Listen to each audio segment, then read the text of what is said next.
চাওক এপছুৱে UPPL BPFৰ মিত্ৰতাৰ কথা ডাইৰেক্টলি আমাক কোৱা নাই, কিন্তু মিডিয়াবিলাকত দেখিবলৈ পাইছোঁ জাতীয় অভিৱৰ্তন পাতিব, দল সংগঠনৰ লগত কথা পাতিব আৰু কেইবালানি কথা পাতিছেও। আমাৰ চৰকাৰৰ টাইমটো 15 ডিচেম্বৰলৈকে আছে, এতিয়াও চৰকাৰ চলি আছে।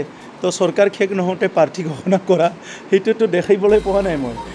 প্ৰাৰ্থীটোতো আমাৰে প্ৰাৰ্থী এনি টাইম আমি ঘোষণা কৰিব পাৰোঁ, ইমানো জলদিবাজি নহয়। আমি খুব ডিচিপ্লিনভাৱে ভাল এটা চিন্তা কৰি আৰু 35 লাখ জনসাধাৰণ 26টা জনগোষ্ঠীৰ কথা মনত ৰাখি ৰাজনীতিটো আমি আগুৱাই লৈ গৈ আছোঁ। চৰকাৰী কাম কাজবিলাক বা দেশখনৰ বা ৰাজ্যখনৰ নীতিবিলাক ভাল হৈ গ'ল। বড়ো সংগ্ৰামীসকলে একত্ৰিত হৈ এই সুযোগটো ল'লোঁ আৰু একেলগে আমি শান্তি চুক্তি কৰি আজি শান্তি ঘূৰি আহিছে। আকৌ অহাকালি যদি কোনোবা দুটা জনগোষ্ঠী কাজিয়া হয়, এইটো আমি আকৌ কেনেকৈ মেনেজ কৰিব লাগিব। বড়োলেণ্ডৰ এটা হেপিনেছ মিছন লৈ পেলাই আমি কাম কৰি আছোঁ। আমাৰ পূৰা ছিষ্টেমত কাম হৈ আছে। আমি যিখিনি আমাৰ ডিষ্ট্ৰিক্ট লেভেলত, ব্লক লেভেলত, প্ৰাইমাৰী বুথ লেভেলত কাম হ'ব লাগে, ধুনীয়াকৈ কাম হৈ আছে। প্ৰাৰ্থীটোতো আমাৰে প্ৰাৰ্থী এনি টাইম আমি ঘোষণা কৰিব পাৰোঁ, গতিকে ইমানো জলদিবাজি নহয়। এতিয়াও চৰকাৰ চলি আছে, তো চৰকাৰ শেষ নহওঁতে প্ৰাৰ্থী ঘোষণা কৰা সেইটোতো দেখিবলৈ পোৱা নাই মই। গতিকে তেখেতসকলে ইমান অধৈৰ্য হৈছে যে চৰকাৰেই শেষ হোৱা নাই আৰু চৰকাৰৰ ডিউটো ডিচেম্বৰতহে। নিৰ্বাচন পাতিম বুলি ছেপ্টেম্বৰত প্ৰিপাৰেশ্যন এটা চলাই আছে, কিন্তু আমাৰ চৰকাৰৰ টাইমটো 15 ডিচেম্বৰলৈকে আছে। তো সেইকাৰণে আচৰিত এটা ঘটনা দেখিবলৈ পালোঁ যে তেখেতসকলে চৰকাৰ শেষ নহওঁতে প্ৰাৰ্থী ঘোষণাই কৰি দিলে। তো সেইকাৰণে তেখেতসকলৰ কথা তেখেতসকলৰ, আমাৰ কথা আমাৰ। আমি খুব ডিচিপ্লিনভাৱে ভাল এটা চিন্তা কৰি আৰু 35 লাখ জনসাধাৰণ 26টা জনগোষ্ঠীৰ কথা মনত ৰাখি ৰাজনীতিটো আমি আগুৱাই লৈ গৈ আছোঁ।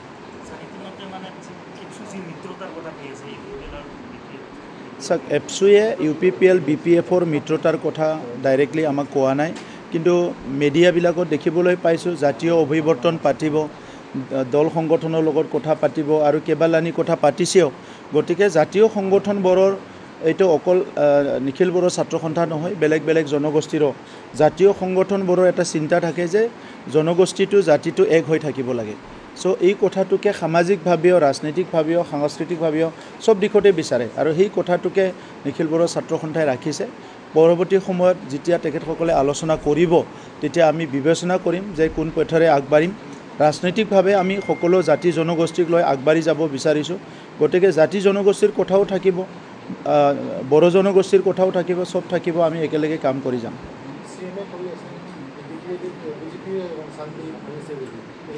চাওক শান্তিটো কোনোবা অকলে আনিব পৰা বিষয় নহয়, না এইটো মই অকলে আনিছে না আপোনালোকে অকলে আনিছে। ইয়াত বহুত মানুহৰ প্ৰাৰ্থনা, আমাৰ বড়োলেণ্ডৰ বহুত মাসকলৰ, বড়োলেণ্ডৰ বহুত আমাৰ জনগণৰ এইটো দীঘলীয়া এটা প্ৰাৰ্থনা আছিলে যে বড়োলেণ্ডত শান্তি আহিব লাগে। সদায় মন্দিৰত গ'লে, কেতিয়াবা পূজা কৰিলে, এইটো যি ধৰ্মৰে নহওক কিয়, এইটো মাইনৰিটি হওক বা খ্ৰীষ্টানেই হওক, চবেও প্ৰাৰ্থনা কৰি আছিলে যে বড়োলেণ্ডত শান্তি ঘূৰি আহিব লাগে। একে সময়ত আমি 2009 চনৰ পৰা বেআইনী অস্ত্ৰমুক্ত আৰু হিংসামুক্ত সমাজ লাগে বুলি সমাজৰ মাজত এটা এৱাৰনেছ কৰি আছিলে, য'ত আপোনালোকে কোকৰাঝাৰৰ সাংবাদিকসকলে এই কথাবিলাক ভালকৈ জানে যে কি চলি আছিলে। হত্যা, হিংসা, দিনতো মানুহ উৰাব নোৱাৰা এটা পৰিৱেশ আছিলে। আপোনালোকেও ভাল সংবাদ পৰিৱেশন কৰিব পৰা নাই, কেতিয়াবা হয়তো আপোনালোকেও ধমকি খাইছে। এই পৰিৱেশবিলাক লাহে লাহেকৈ চবেই চাই আছিলে, এৱাৰনেছ আছিলে, কিন্তু চব কামেই সহজ হ'ল যেতিয়া প্ৰধানমন্ত্ৰী নৰেন্দ্ৰ মোদী ডাঙৰীয়া দায়িত্ব ল'লে, গৃহমন্ত্ৰী হিচাপে অমিত শ্বাহ ডাঙৰীয়া দায়িত্ব ল'লে, মুখ্যমন্ত্ৰী হিচাপে ডক্টৰ হিমন্ত বিশ্ব শৰ্মা ডাঙৰীয়াই দায়িত্ব ল'লে। চৰকাৰী কাম কাজবিলাক বা দেশখনৰ বা ৰাজ্যখনৰ নীতিবিলাক ভাল হৈ গ'ল আৰু আমি বড়ো সংগ্ৰামীসকলে একত্ৰিত হৈ এই সুযোগটো ল'লোঁ আৰু একেলগে আমি শান্তি চুক্তি কৰি আজি শান্তি ঘূৰি আহিছে। কিন্তু শান্তিটো ঘূৰিহে আহিছে, 5 বছৰেই হৈছে। এইটো চিৰস্থায়ী কৰিবৰ কাৰণে কিন্তু বহুত কাম কৰিব লগা আছে। আকৌ অহাকালি যদি কোনোবা দুটা জনগোষ্ঠী কাজিয়া হয়, এইটো আমি আকৌ কেনেকৈ মেনেজ কৰিব লাগিব। আমাৰ ইয়াত যাতে কাজিয়া পেচাল নহয়, হিংসা নহয়, ইয়াৰ কাৰণে এটা বহুত কাম কৰিব লাগিব, য'ত আমাৰ বড়োলেণ্ডত এটা হেপিনেছ মিছন লৈ পেলাই আমি কাম কৰি আছোঁ।